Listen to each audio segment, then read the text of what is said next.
ಸಾಹೇಬ್ರೆ ನಮಸ್ಕಾರ ರೀ. ಹಾಂ ನಮಸ್ಕಾರ ಸರ್. ಹಾಂ ಯಾವ ರೀ ಇದು? ಇದು ರೀ ಕೆರಡಕ್ಕೆ ವಾಡಿರಿ ಸರ್. ಹಾಂ ರೀ. ಇದು ಯಾವ್ದು ಹಚ್ಚಿರಿ ಬೆಂಡಿ ರೀ? ಸಮ್ನಿಸ್ ಕಂಪ್ನಿ ರೀ. ಹಾಂ ರೀ.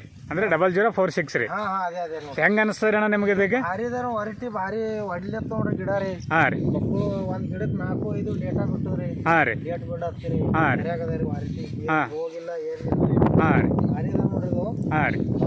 ಎಲ್ಲ ಬಕ್ಕು ನಮ್ಮನ್ ಬೆಂಡಿ ಹಚ್ತೇರಿ ಸರ. ಹಾಂ ರೀ. ಅಂದ್ರೆ ಈ ನಮ್ಮನ ಅಮ್ಮು ಬಂದಿಲ್ರಿ ನಮ್ಮನ್ ಬೆಂಡಿ ರೀ ನಮಗೆ. ಹೌದಲ್ರಿ? ಹಾಂ ರೀ. ಬೀಜ ನಮ್ಮನ್ ಸಿಕ್ಕವ್ರ ನಮಗೆ ಈ ಸಲ. ಹಾಂ ರೀ. ಅಂದ್ರೆ ಇನ್ನ ಕಾಯಿ ಕಡ್ದಿಲ್ರಿ, ಇನ್ನ 2 ದಿವಸನಾಗ ಕಾಯಿ ಕಡ್ಸ್ಕೊತೀವಿ ಸರ್. ಹಾಂ ಹಾಂ ಹಾಂ ರೀ. ಹಾಂ ರೀ. ಅಂದ್ರೆ ಇದು ಬೆಳ್ಳಿ ಇದು ಏನೋ ರೋಗ ಇಲ್ಲ ಏನಿಲ್ರಿ? ಏನಿಲ್ಲ ನೋಡ್ರಿ ಸರ್. ಹಾಂ ರೀ. ಭಾರಿ ಬಂದ ನೋಡ್ರಿ. ಹಾಂ ರೀ.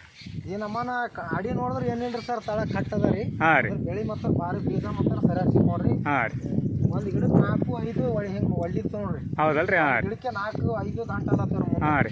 ಈಗ ಮುಂದೆ ರೈತರಿಗೆ ನೀವು ಏನು ಹೇಳ ಬಯಸ್ತೀರಿ ಇದು ಬೆಂಡಿ ಬಗ್ಗೆದಾಗ? ಬೆಂಡಿ ಬಗ್ಗೆದಾಗ ಅಂದ್ರೆ ಈ ಬೀಜ ಯೂಸ್ ಮಾಡ್ಬೇಕು ಸರ್, ಭಾರಿ ಇದಾರೆ ಇದು. ಹಾಂ ರೀ. ಹಾಂ ಮಸ್ತ್ ಆಗದ ನೋಡ್ರಿ ಇದು ಬೆಂಡಿ. ಮನಾರ ನಮ್ಮನ್ನ ಬೆಂಡಿ ಹಚ್ಚಿದ್ರೆ ಈ ನಮ್ಮನ್ನ ಬೆಂಡಿ ಬಂದಿದೆ. ಹೌದ್ರಿ. ಹೌದು ಹೌದು ಹೌದು. ಭಾರಿ ಬಂದ್ರಿ ಇದು.